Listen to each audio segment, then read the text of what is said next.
మన నియోజకవర్గంలో ఉన్న బొగ్గు బావులన్నీ తగ్గిపోతున్నాయి.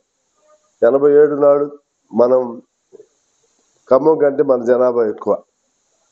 నాకు బాగా గుర్తు. ఖమ్మం కంటే మన జనాభా ఎక్కువ. రోజు రోజుకి మనం ఏం బొగ్గు బావులు తగ్గిపోవటం, సొంత స్థలాలు లేకపోవటం, దీంతో ఇబ్బందులు వచ్చాయి. మనం బొగ్గు బావుల వల్ల దానివల్ల కొత్త బొగ్గు బావుల కోసం తీవ్రంగా యూనియన్ కూడా గెలిచింది.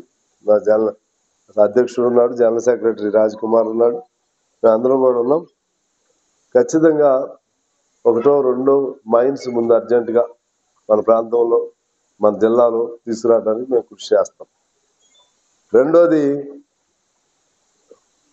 ఈ కొత్తగూడెం, పాల్వంచ ఈ 2 పట్టణాలను కలిపి మున్సిపల్ కార్పొరేషన్గా ఇప్పటి నుంచి ప్రయత్నం చేస్తే నెక్స్ట్ ఇప్పుడేని కాదు కానీ ఒక డిమాండ్ అని పెడితే అది చేస్తే కొంత అదనపు ఫండ్స్ వస్తాయి, అభివృద్ధి జరుగుతుంది. అలాగే ఇప్పుడు మన బైపాస్ రోడ్లు ఉన్నాయి, 7-8 బైపాస్ రోడ్లు గుర్తించాం. వాటిని రోడ్లను వైడన్ చేసి సెంట్రల్ లైటింగ్ పెట్టి ఆ విధంగా ఒక సౌకర్యం, ఊరికి అందం. ఇప్పుడు మన పెద్ద రోడ్డు ఉంది, సింగరేణి ఉన్నాయి, మేము వెళ్ళబోతున్నాం. మీరు పర్మిషన్ ఇస్తే నేను 2 మాటలు మాట్లాడు, సిద్ధరామ గారు మాట్లాడుతూ 2 వరకు ఉంటాడు ఆయన, బలరాం గారు. మళ్ళీ వచ్చి భోజనం చేస్తాం. అక్కడ మేము అడుగుతున్నాం కొన్ని, ముఖ్యంగా ఈ రోడ్డు అమ్మటం ఉన్న షాపులు ఉంటాయి, ఈ షాపుల్ని మార్కెట్ కాంప్లెక్స్ లాగా కట్టమని. అది వాళ్ళయే టీ కొట్టి మనం కూరగాయల మార్కెట్ ముందు ఉన్నాయన్నీ ఈ చివరి చేస్తే ఆదాయం పెరిగిద్ది, ఊరికి అందం వస్తుంది. అలాగే సింగరేణి కార్మికులకు సొంత ఇల్లు, ఇటువంటి అనేక అంశాలు ఉన్నాయి. అదే పద్ధతుల్లో నిరుపేదలకు ఇళ్ల స్థలాలు, ఈ 6 గ్యారంటీస్ అమల్లో ఇంటి స్థలం ఉండే వాళ్ళకి ఇల్లు అనేది వచ్చింది. అందులో ఇంటి స్థలం లేని వాళ్ళది రాలేదు కాలం. అది ఎలా చేయాలో అది కూడా ప్లాన్ చేస్తాం. ఆ విధంగా పేదలందరికీ న్యాయం చేయటానికి, అభివృద్ధిని, ఇప్పుడు ఆగిపోయిన బైపాస్ రోడ్లు, పాల్వంచికి బైపాస్ రద్దు చేయించారు, అవన్నీ, టూరిజం హోటల్ వెంటనే ప్రారంభించడానికి, అలాగే ఇప్పుడు బ్రిడ్జి ప్రారంభింప చేశాం. ఇది 2వ బ్రిడ్జి ఉంది చూసారు, మన మురేడు, దాని వైపు కానీ ఏమేమి ఉన్నాయో అంత ప్రణాళికాబద్ధంగా మేము ముందుకు తీసుకెళ్ళడానికి ప్రయత్నం చేస్తా ఉన్నాం. ఆ క్రమంలోనే పేద జర్నలిస్టులకి ఖచ్చితంగా, ప్రతి పేద జర్నలిస్టుకి, అందరూ పేదాళ్ళే నాకు తెలిసి, కానీ ఉన్నాడు ఎవరు ఉన్నారు జర్నలిస్టులు, కానీ అందరికీ ఇంటి సౌకర్యం, ఇంటి స్థలం, ఇల్లు రెండింటిని మేము ఎక్కడో స్థలం ఉందని చెప్తున్నాడు పాష, దానిలో ఖచ్చితంగా మీకు ఆ స్థలంలో, మీరు చూసిన స్థలంలో గవర్నమెంట్ది స్థలం అయ్యి ఇబ్బంది లేకపోతే ఖచ్చితంగా మీ అందరికీ స్థలాల్లో అక్కడే ఏర్పాటు చేపిస్తాం.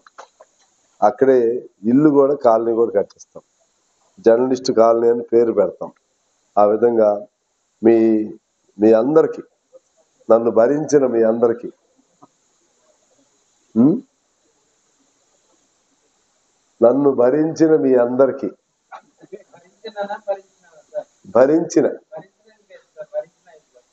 అదే భరించిన అంటే ఎందుకన్నానంటే నా మైండ్ మీకు తెలవదు.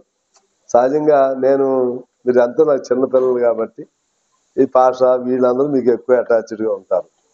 నేను రోజువారీ మీతో ఆ అటాచ్మెంట్ తక్కువ ఉండొచ్చు. మళ్ళీ ఖమ్మం వాళ్ళు సీనియర్స్, వాళ్ళంతా ఖమ్మం, హైదరాబాద్, వాళ్ళందరూ నాతో కలిసిమెలిసి ఉంటారు. నేను కూడా సీనియర్స్తో బాగానే ఉంటాను, చిన్న పిల్లలు కదా, అట్లనే దూరం అని కాదు, కొద్దిగా గ్యాప్ ఉంటుంది. ఒకసారి ఏదన్నా ఇది ఉంటే కొద్దిగా ఇరిటేట్ అవుతా, ఏదన్నా ఏంటి అట్లేంటని. అయినా భరించారు మిమ్మల్ని, నన్ను భరించి మీ కుటుంబ పెద్దలాగా మీ ప్రేమను చూపెట్టిన, ఆశీస్సులు అనకపోయినా మీ ప్రేమను చూపెట్టినటువంటి నాకు మిమ్మల్ని కూడా మా పిల్లల్లాగా చూస్తానని మీకు మనస్ఫూర్తిగా హామీ ఇస్తూ, అందరూ ఒక కుటుంబంలాగా ఉందామని తెలియజేస్తూ, జర్నలిస్టుల సంక్షేమానికి ఏమేమి ఉన్నాయో అన్నిటి గురించి అసెంబ్లీలో కూడా స్పెసిఫిక్గా ఒక ప్రశ్న, దాన్ని నేను దాని పేరు ఏరే ఎజెండా అవకాశం రాకపోయినా బడ్జెట్ పద్దులప్పుడు మెన్షన్ చేస్తా. అట్లాగే క్వశ్చన్ అవర్లో ఈ అంశం మీద తీసుకుని మన బాధలన్నీ కూడా నేను అర్థమయ్యేట్లుగా చెప్తానని, ఆ విధంగా మీకు ఎప్పుడు ఒక అనుబంధంగా ఒక కుటుంబ పెద్దలాగా ఉంటా అని తెలియజేస్తూ హృదయపూర్వక నమస్కారాలతో సెలవు. Thank you. మరిన్ని వీడియోస్ కోసం ఛానల్ ని సబ్స్క్రైబ్ చేయండి. లేటెస్ట్ అప్డేట్స్ కోసం వాట్సాప్ ఛానల్ ని ఫాలో చేయండి. అండ్ లింక్ డిస్క్రిప్షన్ లో ఉంది.